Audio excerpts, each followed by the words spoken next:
পান কচু বাজার থেকে আনো অথবা বাড়ির থেকে তোলো, যেটাই। বাড়ির হলে তো আর কোনো কথাই নেই, এত সুন্দর হবে। নিয়ে আসো আর এইভাবে নারকেল আর চিংড়ি দিয়ে বানিয়ে এইভাবে ভর্তা করে খেয়ে নাও। আহা, লেবুও লাগবে না, যদি একটু দেখে কিনতে পারো না, একদম গলা লাগবে না, কি সুন্দর খেতে। নমস্কার বন্ধুরা, আমার চ্যানেলে তোমাদের সবাইকে স্বাগত জানাই। আমার হাতে কি বলতো, আবার একটা মানকচু। এই মানকচু দিয়ে আজকে একটা দারুণ বাটা করব। এর মধ্যে চিংড়িও পড়বে, নারকেলও পড়বে। দেখবে অনেক সময় কি হয়, নারকেল দিয়ে নিরামিষও হয়, খুব ভালো লাগে খেতে, কিন্তু আজকে আমি আমিষ করব। পেঁয়াজ রসুন একদম নারকেল বাটা চিংড়ি দিয়ে সব দিয়ে না জমিয়ে খাবো। এরকম একটু কচু বাটা হলে আর কিছু লাগে? তোমরা বলো না। গরম গরম ধোয়া ওরা ভাত হবে আর ওটা কচু বাটা হবে, আহা। তো চলো শুরু করা যাক। কেটে নি, এটাকে একদম সাইজ করতে হবে, তো তারপরে তো এটা খাবো। গোটা তো কামড় মারবো না। ভালো করে একদম ছুলে নি। আমার বাড়ির সামনে থেকে না এক বয়স্ক ভদ্রলোক যায়, তার থেকে নিই। সে একদম এত সুন্দর কচু দেয় না, একটু গাল লাগে না, এই ছোলার সময়ও হাত চুলকাবে না। কচু ঘেঁচু এগুলো খেতে গেলে একটু দেখে নিতে হয়, না হলে কি হয়, অসুবিধা হয়ে যায়। কোনো তেঁতুল অথবা লেবু রস কিছু ইউজ করবে না, দেখবে তাও কিন্তু খেতে ভালো লাগে। তোমরাও যখন কিনবে না, বা বাড়িতে থাকলে তো কোনো কথা নেই, আমার বাড়িতে নেই, এটা আমার কেনা, তো যদি কেনো একটু দেখে শুনে কিনতে হবে। এটাকে ভালো করে আমি কেটে নিই আগে। তাহলে দেখো পুরোটা একদম ছাল ছাড়িয়ে নিয়েছি। পিঠের ছাল ছাড়িয়ে নেয় না। এইবার এটাকে একটু পিস করে নেব, এত বড় তো আর পোড়ানো যাবে না। এর মেম্বার অনেক, দেখো কত বড় কচু নিয়েছে, 1 কেজির ওপরে। 1 কেজি কি বেশি হবে। এরকম 4 ভাগ করে কুড়ুনি নিয়েছি। খুব সোজা কাজ, ধৈর্যের কাজ। এইবার এটাকে কুড়িয়ে নিই বসে বসে, আর কি। ভালো খেতে গেলে এইটুকু কষ্ট তো করতেই হবে। ওমা, আমি একদম এইসব খাওয়ার জন্য যথেষ্ট খাটতে রাজি আছি, খুব ভালোবাসি এগুলো খেতে। পুরো কুড়িয়ে নিয়েছি, এতটা হয়েছে একদম। আর কড়াই বসানো হয়ে গেছে, এবার দিয়েছি তেল। এই যে কচু ভর্তাটা না, এর মধ্যে একটু তেলটা বেশি লাগে।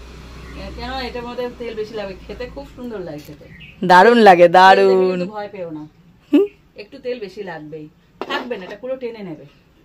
তো তেলটাকে একটু গরম করে নিই। তেলটা পুরোপুরি গরম হয়ে গেছে, এবার দিয়ে দিচ্ছি কালো জিরে বেশ কিছুটা। দেওয়ার পর দিয়ে দিচ্ছি রসুন কুচি আর কাঁচা লঙ্কা কুচি। এখানে 7 থেকে 8টা রসুন কুচি আছে, রসুনের পরিমাণটা একটু বেশি হবে।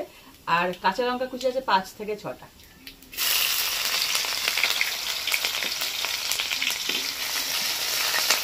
আর দিয়ে দিচ্ছি চিংড়ি মাছ। এগুলোকে নুন হলুদ মাখাতে হবে না, এমনি ভাজলেই হবে। যখন হলুদ করবে না, কালারফুল হয়ে যাবে। তোমরা না, এটা একটু বড় সাইজের চিংড়ি আছে, তোমরা চাইলে ছোট চিংড়ি দিয়েও করতে পারো। চিংড়িটা ছোট বা বড় দিয়ে কোনো ব্যাপার না, স্বাদ হবে। তো চিংড়িটাকে শুধু এই রসুন কাঁচা লঙ্কা সব ভেজে নিই। তাহলে চিংড়িটা ভালো করে ভেজে নিয়েছি, আর রসুনে দেখো কালার চেঞ্জ হয়ে গেছে, সব কটা ভাজা হয়ে গেছে, খুব সুন্দর একটা গন্ধ হয়েছে রসুনের।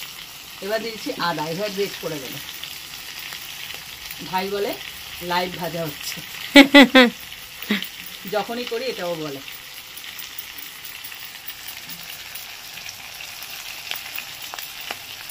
চিংড়ি মাছ বলে? হ্যাঁ, চিংড়ি মাছ বলে কি লাইভ ভাজা হচ্ছে না, এই যে পড়ছে আর দিচ্ছি আর পড়ছে, তাই ও লাইভ ভাজা বলে আদাটাকে। সব ভালো করে ভেজে নিয়েছি।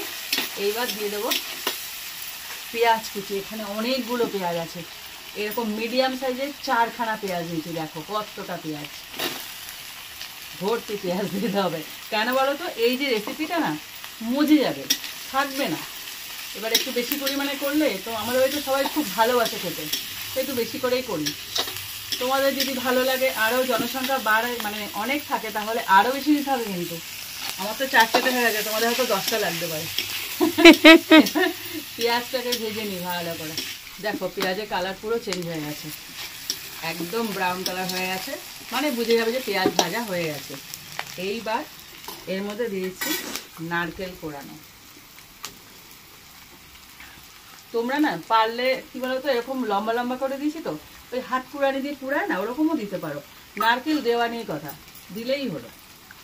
তো নারকেলটাকেও ভালো করে ভেজে নেব। দেখো নারকেলও ভাজা হয়ে গেছে, সব ভাজা হয়ে গেছে। এবার যে পরিমাণ তোমার কচু পুরানো আছে বা বাটা সেটা অনুযায়ী দিতে হবে, কেন ওটা কিন্তু মজে যাবে, থাকবে না, সেটা আন্দাজ করে দিতে হবে। দিয়ে দিচ্ছি হলুদ গুঁড়ো, আর এটা একটু ঝাল ঝাল করবো। কাঁচা লঙ্কা তো আছে, তো কি হয়েছে, লঙ্কার গুঁড়োও যাবে। এটার কোনো মাপ নেই, তোমরা যেমন ঝাল খাও সেই অনুযায়ী একদম দিয়ে দেবে। এইবার এর মধ্যে হালকা নেড়ে চেড়ে এর মধ্যে কচুটা দিয়ে দেবো। এইবার কচুটা দিয়েই তো আসল কষাতে হবে, মানে একদম মজাতে হবে যাকে বলে। কেন বলো তো, সমানে নাড়তে হবে, কিন্তু এবারে কিন্তু কাজ শুরু হলো, হাত ব্যথা হয়ে যাবে, কেন হাত থামাবে ও তলায় লেগে যাবে।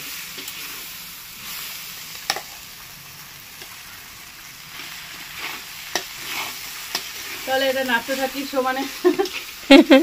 এই দেখো সমানে নেড়ে যাচ্ছি, বললাম না হাত থামাতে পারবে না, হাত ব্যথা হয়ে গেছে। কতটা দিয়েছিলাম, কমে দেখো কতটা পুরো হয়ে গেছে। আরও নাড়তে হবে, এখনো একটু বাকি আছে, একদম টাইট হয়ে যাবে, একদম নাড়তে নাড়তে পুরো একদম কমে যাচ্ছে। এই সময় দিয়ে দেবো চিনি, একটু মিষ্টি একটু ঝাল, একটা ব্যালেন্স করবে খুব সুন্দর, চিনিটা দিতেই হবে। আর দিয়ে দিচ্ছি গরম মশলা। ওই যে ওরা চলে এসেছে, পিক পিক পিক পিক পিক পিক করছে। সারাক্ষণই আসে। চিনি আর গরম মশলাটা ভালো করে মিশিয়ে দিলাম, আবার নাড়া শুরু। এই হাতের কাজ করে যেতেই হবে, এটা ঝোল না, সবচেয়ে নিশ্চিন্তে থাকা যায় মাছের ঝোল বা কোনো ঝোল করলে ও ফুটতে থাকা। আমি একটু লেবু জল খাই, ডাক পাখি দেখি, কিন্তু আমাকে এটা করতে পারছি না, সমানে নেড়ে যেতে হচ্ছে। তোমরাও নেড়ে যাবে, একদম হাত খাওয়াবে না। আর যখন এটা করবে না, গ্যাসটাকে একদম সিমে দিয়ে রাখবে, নাহলে কিন্তু লেগে যাওয়ার চান্স আছে। এর তো কোনো জল পড়ে না, তার জন্য আবার নাড়তে থাকি। দেখো কতটা কচু নিয়েছিলাম আর কতটুকু কচু হয়ে গেছে, পুরো মজে গেছে। এই দেখো রেসিপিটা এখানেই শেষ করছি। কচু ভর্তা বলে কথা, আমার কথা বলার আগে জিভে জল এসে যাচ্ছে।